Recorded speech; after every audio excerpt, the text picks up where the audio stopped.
তারপর বাইরে আওয়াজ শুনতে পাচ্ছ ঝড়ের?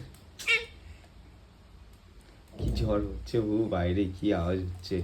তারপর আর এই একটা জিনিস খুব ভয় লাগে। আওয়া, আচ্ছা আওয়া। তারপর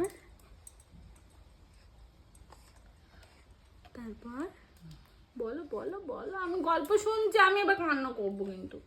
তারপর বলো।